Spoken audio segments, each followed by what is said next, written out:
I've heard that argument since I was a kid that like, well, look at how they're building the kingdom, and look at the fact that there's 1,500 kids in a small town in Rockford showing up.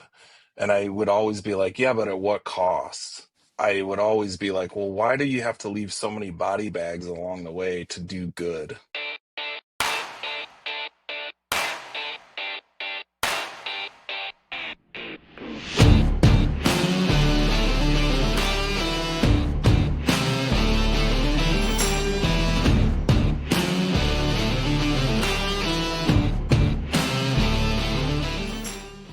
Hello, everybody. Mike Donahue here with my friend, your friend, Brian May. Hey, everybody. And we have a special guest today, Corbyn Tyson. What's up, guys? How are you? So we are... I missed you last time, Brian, so I'm glad that you're on this one. Yeah. Yeah, I've been looking forward to this. Yeah, Brian called me after he watched that one with you, Corey. He was like, I know, I want that guy back on. He's great. Yeah. So that's awesome. Well, just a little update on the Jeanne Mayo saga. We are in like the third week here of after we had that revelation of Sean Weaver coming on and talking about his alleged sexual experience with her, and all hell has broke loose.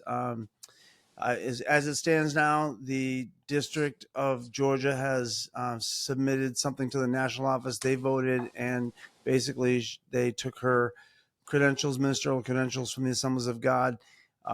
She has 60 days from the time they gave her the news to appeal it. I don't know if she will. Don't know if she has. Don't know anything about that yet.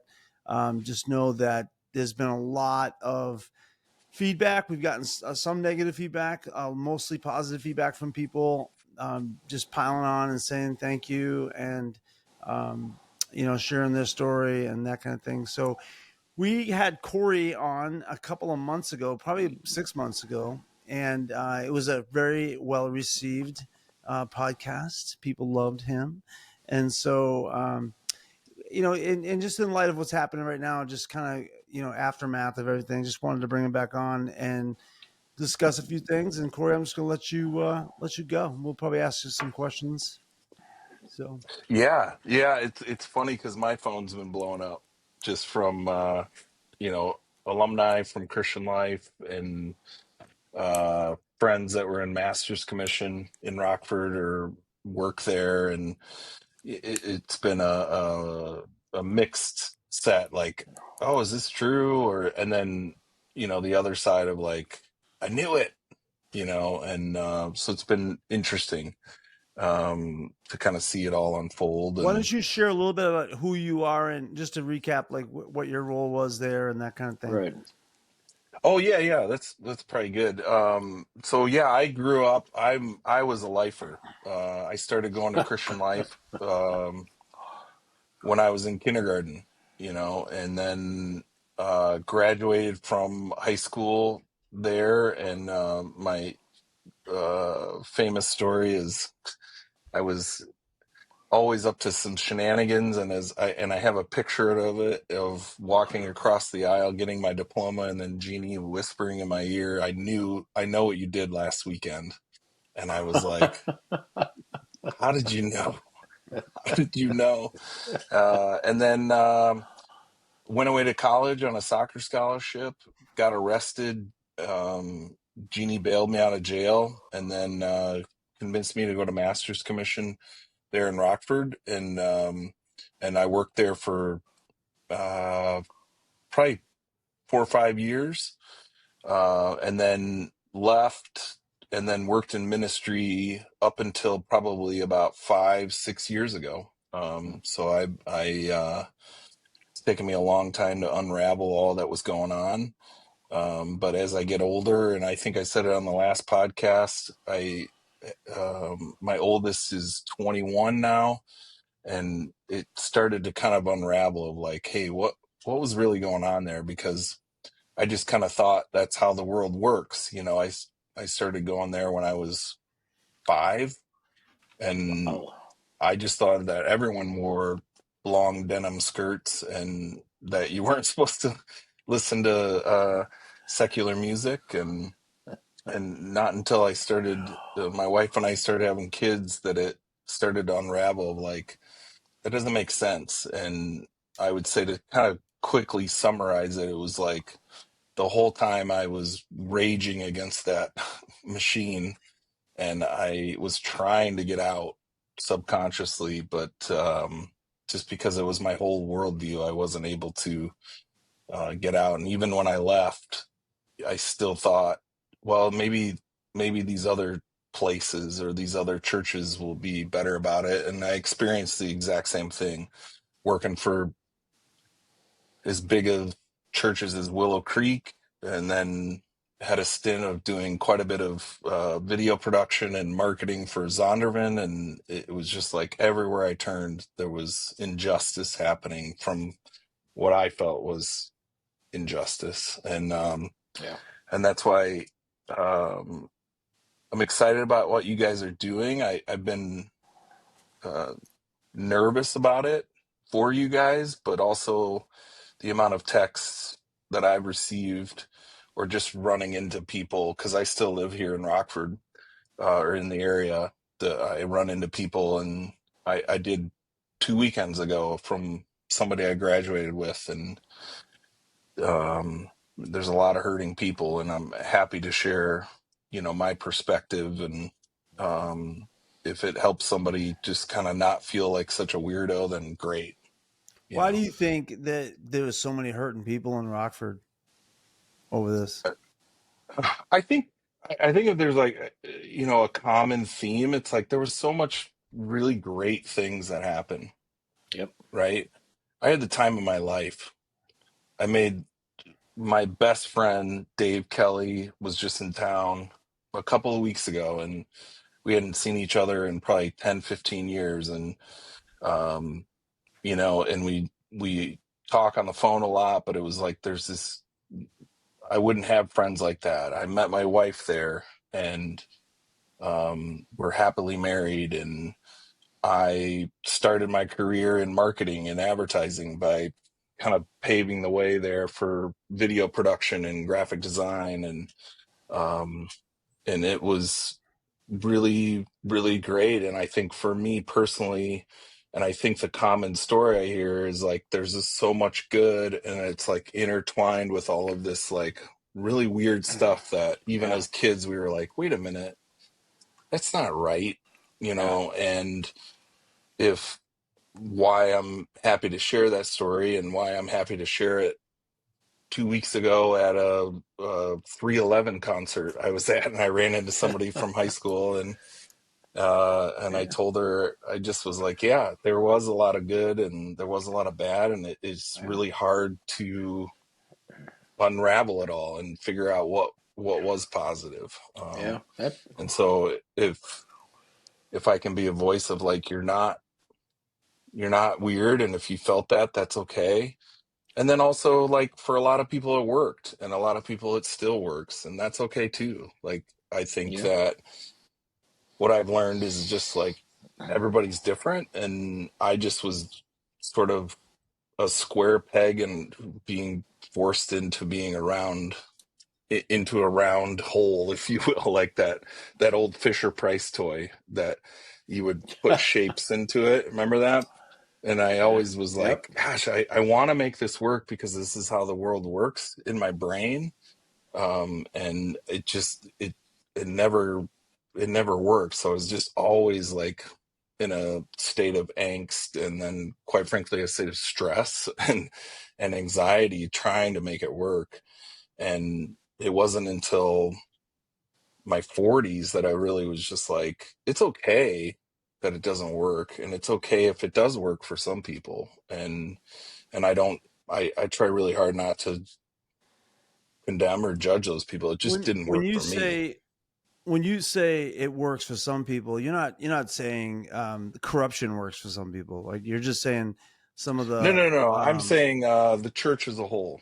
Like right. I've spent more time than Yeah. most working in the trenches, then my default answer now is, and I said it a couple weeks ago when I ran into somebody, and I just said, they were saying, oh, I'm going to this church. And I was like, that's great. Like, that's awesome if it's helping your family. And I could easily in 2 sentences convince him not to go. I always just say, my default answer is just don't work there. Like, just, just enjoy it Yeah. and don't let it become like everything for you, you know? Yeah.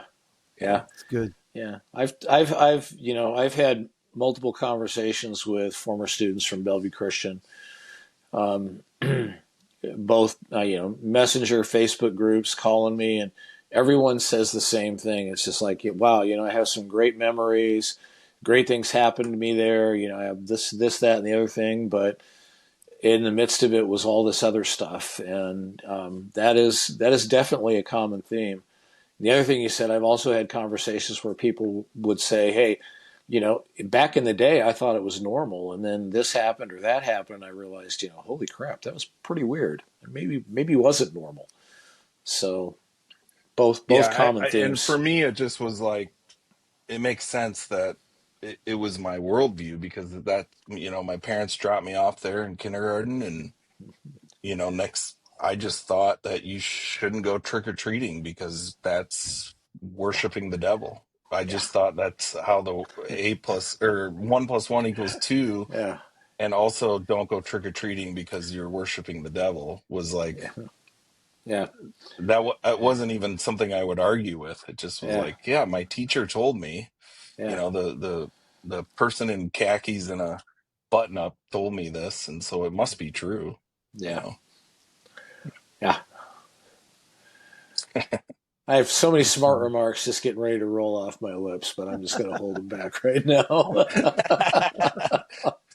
And Brian, I think before we recorded, I was telling you, like, I feel uh, like I sort of know you from the sense of, like, at Christian Life there was also these great teachers. I ran wow. into a teacher the other, or my guidance counselor the other day, and he was one of the good ones, and Yeah. he Duke. was Duke. rational. Yeah, the Duke Doucette, and it awkwardly was in the locker room at the YMCA as I was coming out of the sauna, so that made it weird, but it was great. Yeah. There were some really great people there. I remember, Yeah. I don't know if I'm sure you guys know Brian Clausen was there for a while, and he was great. Those guys, Yep. I bought a Honda CRX from him, and and he just was like a really great person, Yeah. and there were so many great people. And I think as I've gotten older, it's like that's the thing I'm sorting through is like, yeah, there was so much positive, and but I also would say what I experienced past, the cross current days was when I went and worked in a different denomination, and it was like, oh, this is the same shit. Like, Hmm. they're using Yeah. people for their gain, Yeah. and I just happen to have a skill set with uh, being creative and being kind of on the forefront of video production and graphic design, that they saw me as an opportunity. And Yeah. but I just didn't know any better. And so that's where you will hear me sort of side with some people of like, well, there's a lot of people that just don't know any better. They don't Hmm. know any better. Yeah. and and that's okay. Like, I Yeah. can't judge somebody and I also can't judge people for, like, that's how you get your pants on in the morning, then great.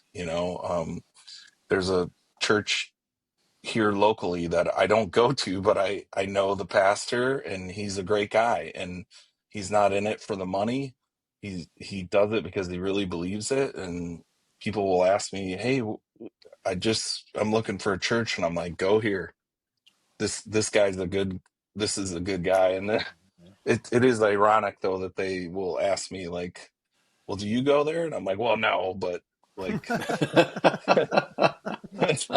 I don't want to get into that, but uh, I find, and maybe like 5 years ago, I would have been, I would have talked them out of it. But it's like, well, that's how some people get their pants on in the morning. So that's Yeah. fine, you know? Yeah. And Yeah. and you hope for the best, I guess. So we were talking today, Corey, about the idea that some people, they saw the corruption too. Like, because we're talking Yeah. about, there was some corruption. There was obviously, there was some things that were, um, we saw a lot of stuff that wasn't good, and I Yeah. saw lying, slander, gossip. Gaslighting, targeting people that came against her or one of her, regime. Um, I when I talk to some people, they like that's what I have trouble with is when they say, well, there was good also. When they compare the good stuff to the evil stuff, like the definite sinful stuff, and they Sure. and then the good stuff kind of outweighs it. I don't what do you think the difference is? Like, is that right to do that? Can you do that? I I would say that, like, I've heard that argument since I was a kid, that like, well, look at how they're building the kingdom, and look at the fact that there's 1,500 kids in a small town in Rockford showing up. And I would always be like, yeah, but at what cost? And Right. even post First Assembly, it was like, I would always be like, well, why do you have to leave so many body bags along the way to do good? And I just would always be like, that's not right. Um, Yeah. and that, call it injustice or whatever, I just would always question that. And I probably, had I not had a skill set that they needed, I probably would have been gone a long time ago. Like Right. the reason they would put up with my uh, sort of like, hey, we can't do that, was because, well, I made them all look awesome, and I was doing things that nobody else was doing, and it was like, oh, I hear you, but we still need to do that. And sort of, for the longest time, I sort of took the stance of like, if you're in ministry, it's going to be either sex or money that's going to take it down, because my only experience was one of the two, and Yeah. and there were cover-ups that I saw, and there were cover-ups for financial things, and there were cover-ups for dumb stuff, and the leaders always had henchmen to execute their the things that they didn't want, and we took care of it. Like, I always joke about, like, there were times where it was like, hey, we don't like this weird velvet painting of Jesus. Like, this happened to me when I was in high school. I was always in trouble, and so I and I think subconsciously I was trying to get kicked out. I just really wanted to leave that place, and I would get called into people's office, and it was like, we really don't like that velvet Jesus painting. Can you and your buddy Chris, can you guys make that disappear? And we were like, yes. And they were like, you'll get extra credit in Bible class or something that we were flunking. And so me and my buddy Chris were like, yeah, we would go steal the painting and make it disappear, And I Uh, know that's like a small thing, but it was like, it's sort of an example of like how much weird stuff was, going on all the yeah. time, And I Man. think that organizations, they use your mistakes, to their advantage, and Yeah. I love any mafia movie, because I'm like, I weirdly relate to it, because it was like I was in this weird mafia, like, and it would be like, well, listen, we were about Yeah. to kick you out, but if you can do this for me, Yeah. then then we'll make that go away, Yeah. and Yeah. I think I told it on the last podcast. I think a lot of people would relate to this, is like, when I was in high school, Went over to a buddy's house. We were smoking weed, which was just not okay at Christian life.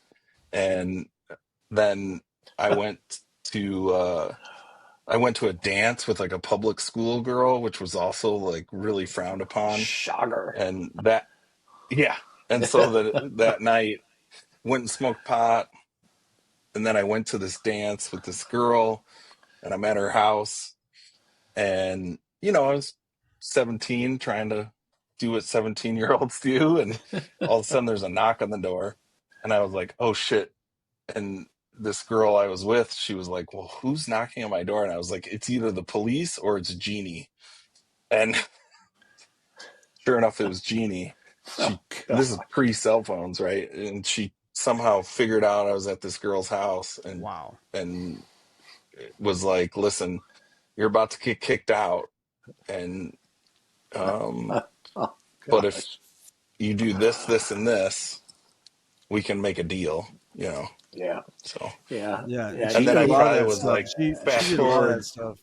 fast forward, I was probably like the star of the Coram drama in the summer Yeah. that year, and was Yeah. Gold in the No, fire. number one, I think you would have been one of my favorite students if I'd have been teaching there. But, it's funny. We were talking, I had 100 other smart remarks when you said it was Jeannie at the door, and I'm going to keep those to myself as well. But Mike knows them all. But yeah, it is. It's interesting because there was the top level, her and the people really close to her. That, I mean, she was surrounded by ambitious people who wanted something, and then there was the next layer you kind of described as her henchmen. They would do anything.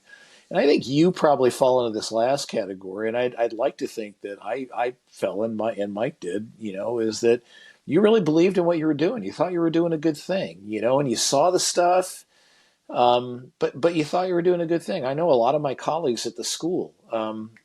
That's what they did. They were motivated because they cared about the kids and they thought they were helping people, and just either didn't see or were just in the fog of the cult-like mind control and couldn't see.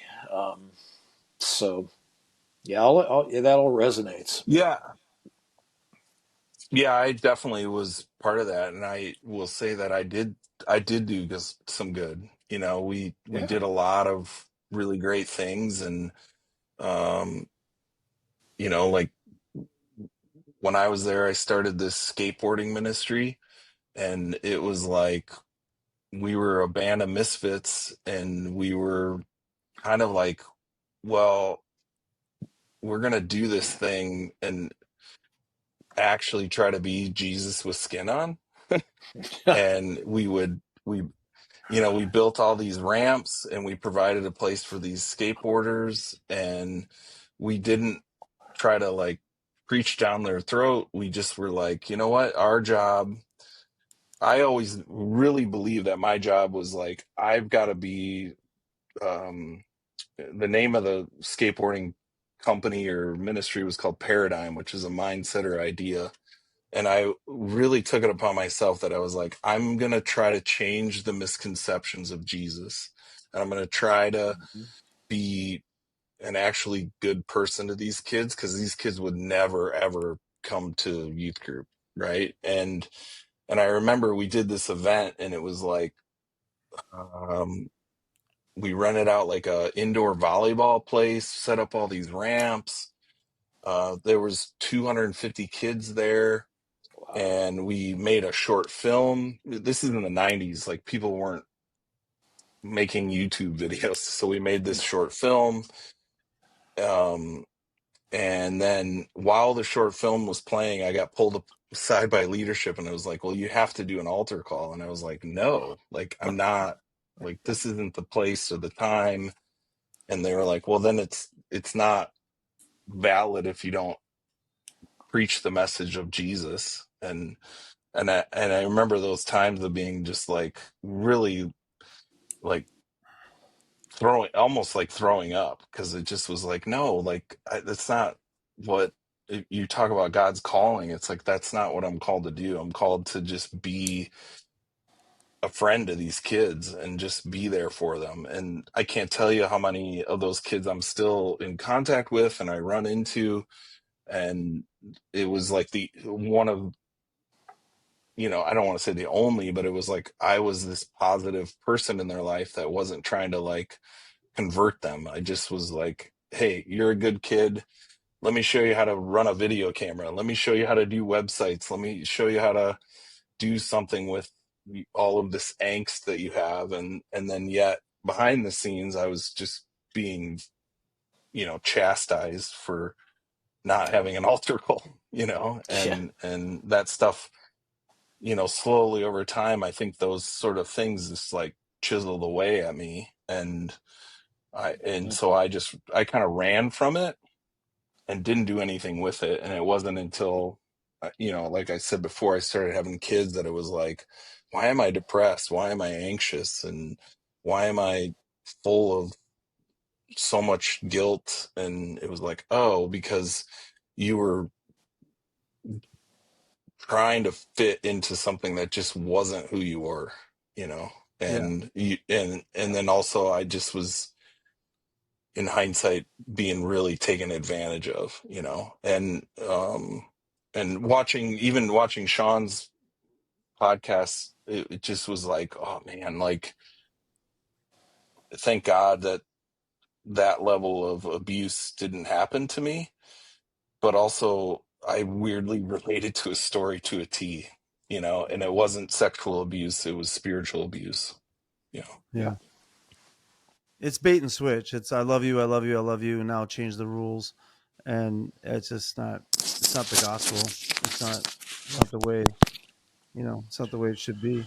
Yeah. Um, Corey, we talked today about like just the path to recovery, like yeah. and everybody has their different ways of doing that. How did you get some healing on that? Like not, getting away from the shame and the guilt and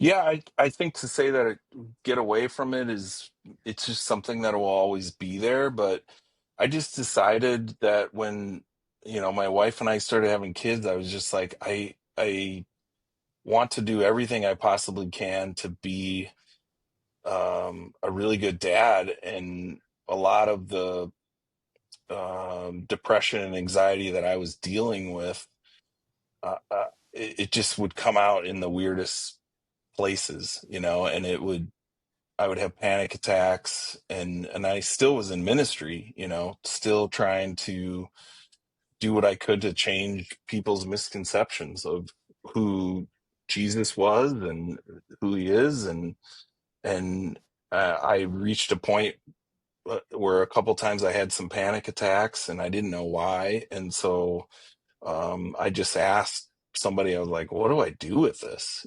Because at the time it was like, well, just pray it away. And it's like, well, that's not working. And right.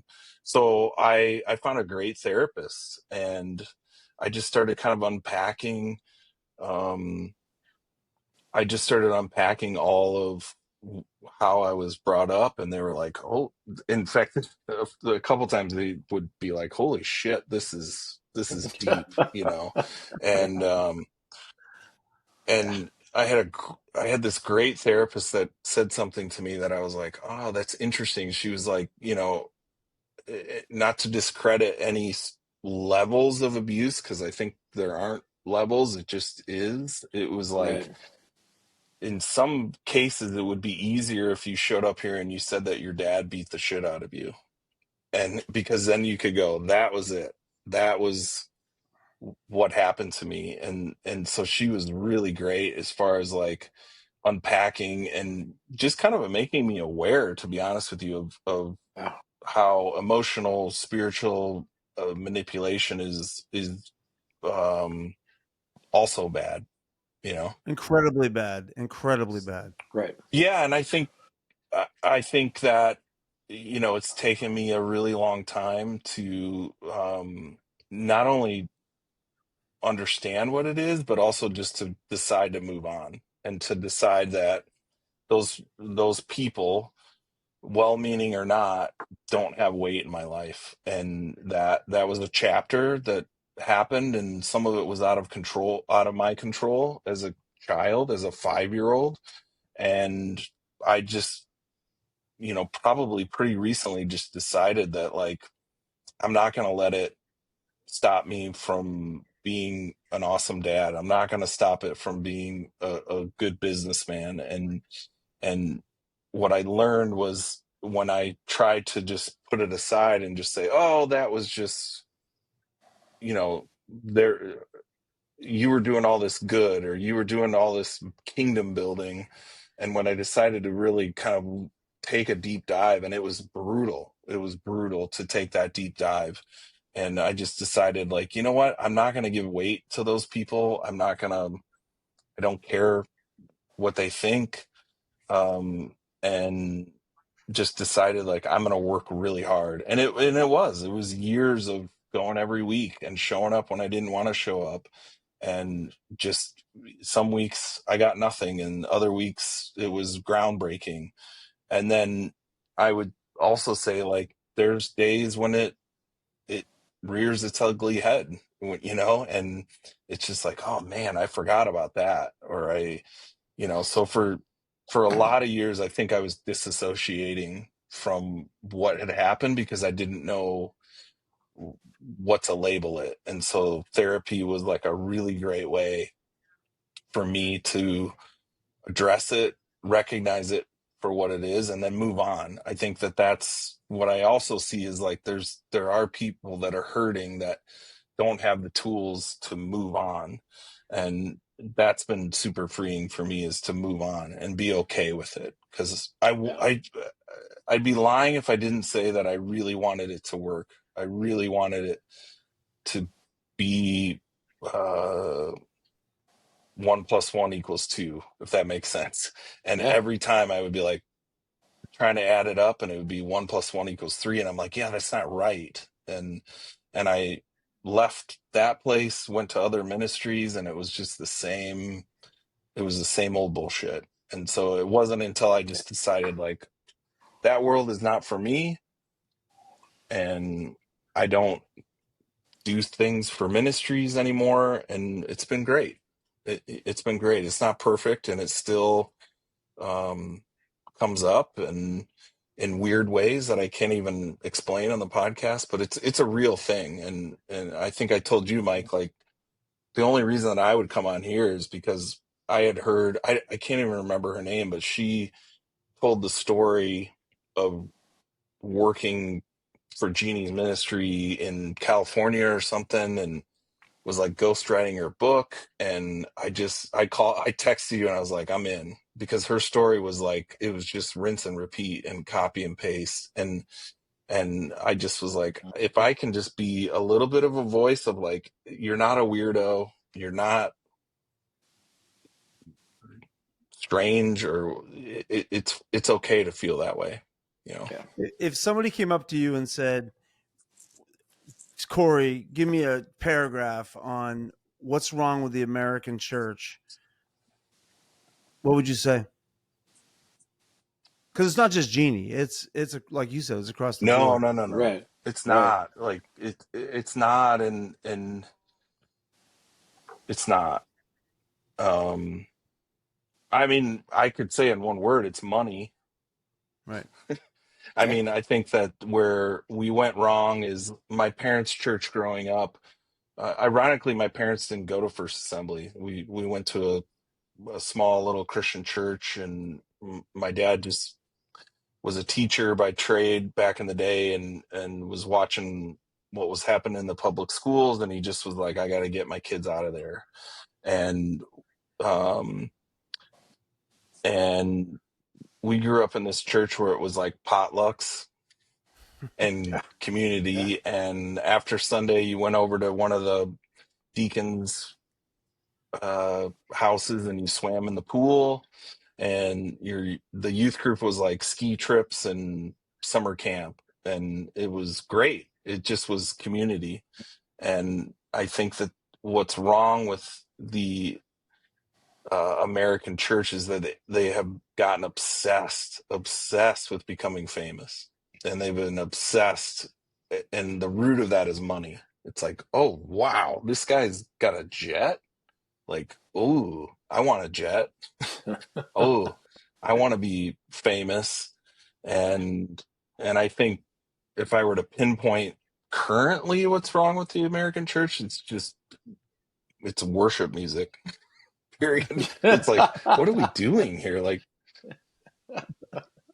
you're a shitty cover band, and like you're trying to make these albums, and it's just like, what are we doing here? Like this Yeah, isn't what it's supposed to be, yeah. and it's supposed to be rooted in community and Uh, living life with other people, yeah, and we've gotten away from that. And my parents' church, it was like my grandpa built the steeple in his garage, right? And it was not about becoming famous. It was about yeah. taking care of each other, and that's, if we can get back to that, great.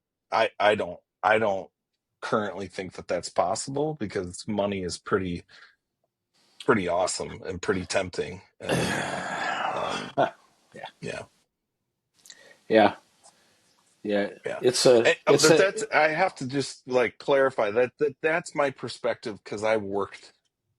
saw all the business of it, and the business of Yeah, it for me, not for everybody, the business of it turned me off, and it's like, yeah, and that was a tough choice to walk away from it. I made great money. I was flown all over the country to speak about what I did, and I was quasi famous. And when I jumped into the marketplace, it was like nobody gave a shit about that at all. And, and yeah, yeah, and that's what I love about the marketplace. It's like they call a spade, and there's no yeah, bullshit. You know? yeah, yeah, yeah. Yeah, it's funny. I've said it on this podcast, but when I look back at my experience, both working in the church as a school teacher, and also as a layperson who did a lot of volunteering and worked really hard for way too long, thinking things could change.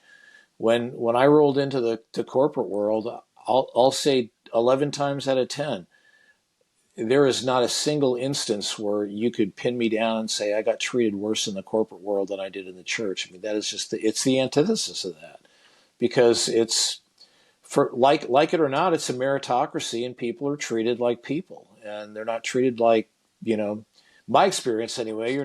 You're treated by what you can do and what you can deliver, and maybe that's not great for everyone, but you're not schmoozed over and treated like you're the greatest thing that sliced bread, and then as soon as you're not useful to them, they turn around and shit on you like they do in the church. Yeah, yeah. And there's certainly corruption in politics in the marketplace, but Sure, there is. it's nobody's nobody's lying saying that it's for the greater good. It's Well, yeah, that's it, and you're yeah, yeah, yeah, yeah, you're exactly right. I'm not to mean to indicate that the marketplace is perfect, because it's not, because all those things exist there. I'm just talking about my experience, and when I hold the two experiences up, I mean, again, I'll take the trade for the marketplace. My experience anyway, like I said, 11 times out of 10. I think it's interesting though that. You were talking about the church you were raised in. So Cheryl and I are trying to go to church. And I mean, I can see my church from my house, right? That's how we picked it. We said, oh, there's one over there. Let's give that a shot. And, it's a small church. And, the guy that runs it's a good guy. They're not making a ton of money. I mean, it's a temporary building, the whole 9 yards. Um, I think their motives are pretty good, but there's still this, I call it the Western Christian zombie virus, that still infects so much of what they do. Their media, their shitty music, their, all of these kinds of things, the materials they use to do their programs, and it's everywhere. And it's exactly what you said, Corey. It's because it's proliferated, because it's marketed so hard across the board, because somebody's making a ton of cash off of this stuff. yeah, yeah, definitely.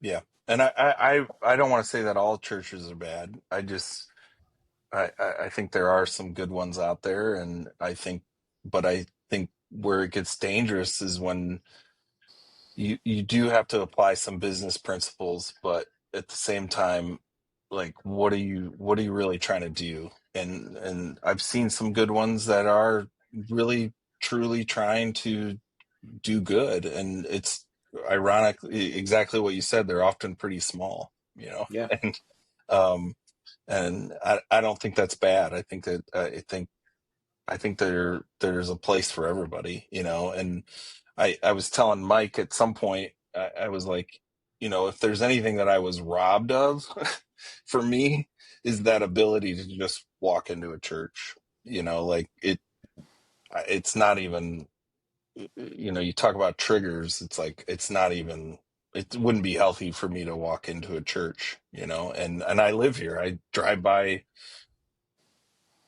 First Assembly all the time. And every time I drive, I don't often because I live a little bit north, but when I drive by, it's like, oof, it's not great, Yeah. Yeah. and, Yeah. and it's just not, something that's on my radar anymore, Yeah. You but said something at the beginning of this that you were nervous for Brian and I because of the podcast that we're doing. Why are you nervous for us? I wouldn't say I'm nervous. I think what I said, I was like, I'm nervous for, um the focus. I think when I listen to what you guys are doing, it's like you're speaking to a much broader audience other than just people that went to Bellevue or Rockford or Atlanta or wherever. It's like what the story, I mean, that's my job, is to untangle a ball of yarn and find the common thread. And it's like, even in different evangelical circles, this is just such a common story. And I think that, um I'm just, I wouldn't say nervous, but I'm like, just like, oh, this is a bigger thing than just what happened in Rockford, and Yeah. I would encourage you guys, like, don't get distracted by that, because it is like, yeah, I'm watching it, it's like stuff's unfolding, but that didn't happen just in Rockford. It happened across the street. It happened down the street. It happened Mhm. in this state and this church. And I think that as you guys continue to hear stories, you're going to hear more and more stories. I mean, you could make a Netflix documentary just about Master's Commission across the country, because it's like, if you think Rockford was bad, there was some wackadoodles out there. And I worked in Master's Commission for years and was flown all over the country to teach other Master's Commissions how to do marketing. And it was like, oh my gosh, this is some weird shit going on here.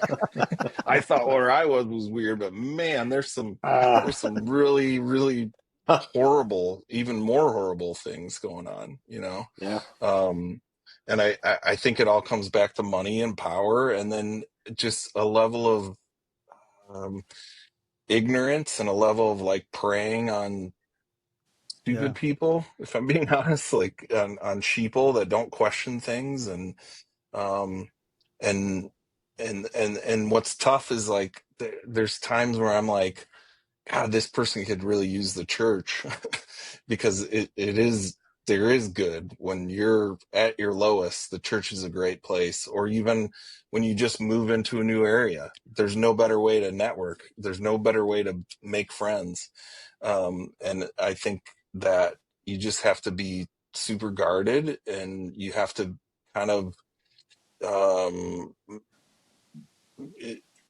trust your gut. It's like, Yeah. it's what I tell my kids. It's, my kids, I'm always like, well, what is your gut saying?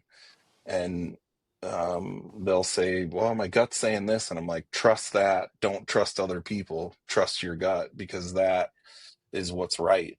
And I'll give you advice, but I can't tell you what to do. But I can tell you to trust your gut.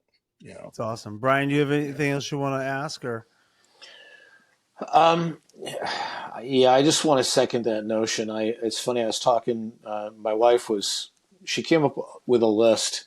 We'll have to have her on and use her list, but she talked about like 6 things that were really good for your mental health, personal growth, and on each of those 6 points, the church taught you the exact opposite. And one of those was trusting your gut. So just want to echo that. Yeah. Well, Corey, thank you. Thanks for coming on. I'm going to be coming up in Rockford. I want to let anybody that's watching this is from Rockford. I'll be up there. I think it's the weekend of the 16th and 17th. I believe that's the weekend, whatever that Sunday is. And I'll be there because I'm speaking at some schools close to there the next week. So I'm going to come up a little early and hang out in Rockford. So Oh, we'll give you more I thought details. Where maybe I'm going to you be. were a guest speaker at First Assembly. First, No. first assembly, yeah. Jeremy called me last night. No, I don't think that's ever going to happen. But no, so yeah, but I'll be up there. I'll be doing some schools. I speak in high schools, and so I'll be in that area. And yeah, so those of you that are from Rockford and want to hang out, we're going to try to get like a bar or something that we can hang out in and just kind of hang out. So we'll give you the details on that as they get closer. But I think Brian jumped off here, so I'm sure you He got mad at me. He's like, I'm out. I'm out. He's not going to church. What the hell? No. Well, Corey, thanks, man. Thanks for coming on, and thanks for being who you are. And I love you, man. I really do. I think you're a great guy, and thanks for your honesty and your vulnerability. And I know Brian would probably say the same thing, obviously. So, but we'll Yeah, have you on absolutely, again man. I sometime. think based on the texts that I've gotten over the last couple of weeks, like, you know, I think that there's a lot of positive coming from it, if not for the people that were in it and they thought it was that they were weird for not believing it or questioning it. I think what you guys are doing is sort of giving a voice, and at least for me personally, is like, oh, it wasn't just me, and that's been really awesome. And I hope that people listening will hear that. And in this, it's like for me, I'm like, I don't wish ill will on people. I just want people to know that like it's okay that you felt this way, or it's okay that you felt marginalized, because I was there feeling that way, and it's okay. And I also just hope that like if there's leaders that are leading churches, it's like, you know, this stuff doesn't work long term and it's not sustainable, and really look at, are you trying to grow your wallet, or are you really trying to help people? And I think there's a lot of people that are really trying to help people. And the last thing I'll say is just like, man, I just really encourage people, like whatever that looks like for you, to like move on. it, I'm on the other side of that, where I don't think about those people, because I used to think, even when I left, that they were thinking about me. And I will tell you right now, is once you're gone, they're not thinking about you. No, and no, Yeah. and I had somebody come up to me at a bar once, and this was maybe a year ago. And so I've been gone. We had graduated 30 years ago, and they were still worried about what people thought about their lifestyle choices. And I was like, oh no, they don't. They're not thinking about that. You have to really protect your own four walls and not worry about what those people think. right, And it is really freeing and really great to move on from that. And ironically, now that I am out of ministry, I do more ministry outside of ministry than I ever did. And Yeah. and just from listening to people and helping people, and being a voice of reason to, whether it's my kids' friends or my kids, or it's like, you don't have to have a paycheck come from that place. right. And it is hard. It is hard when you were in it for so long, And it was really hard for me to make that transition. It was hard. You said Yeah. today when we were talking, and I wanted to bring this up, but you said that some of your friends, it was hard for them. They kind of settled, and they're still doing it, kind of, even though they know it's not the right way to do it, but their paycheck depends on it. That must be an Yeah. awkward position for them to be in.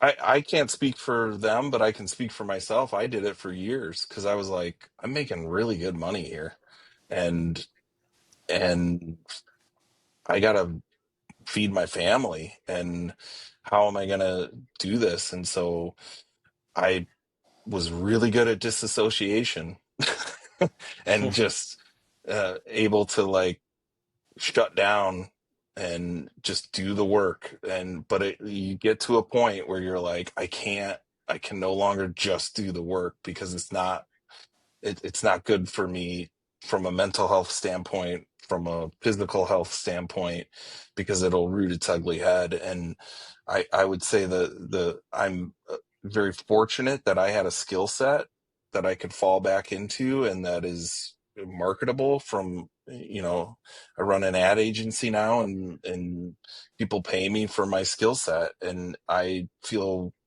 and know a lot of guys that were pastors, and they're like, well, what else am I going to do? Go sell cars? Like, because they were hired on their charisma and their good looks, and that doesn't translate to the marketplace. And it's a really tough transition, to leave that world. And I really feel that when I talk to some of my friends that have made that transition or are thinking of making that transition. And it's tough. So to think that it's easy and be like, I'm done, it's really hard. And it took me probably 10 years to make that transition, both literally and mentally. It was Wow. tough because I always thought, well, maybe I can make it work. Maybe I can make it work here. Maybe I can make it work here. And Right. it was God or the universe saying, yeah, no, that's not for you, you know, Right. you know. Right. Brian, you're back. We missed you. I went away there for a minute. It was I kind of thought you weird. hung up on me. No, never. Um, All right. Well, hey, Corey, thank you. Thank you so much. And Brian, you got anything else you want to say before we? I just want to thank you, Corey, for coming on, and just for all you folks out there that have similar experience. We talk about this a lot. Don't scale your experience. I mean, don't you didn't have to be like sexual abuse or even physical abuse. It all leaves a mark, and it's all valid. And your story is your story, and I appreciate your story, Corey, because it's real and it's significant. And thanks for coming on and sharing with the folks out there. I think it's going to really help some people. Yeah, thank you guys. Yeah. Awesome. All right, guys. Everybody, have a great week. We'll see you next week. Brian and I and company will be back at it.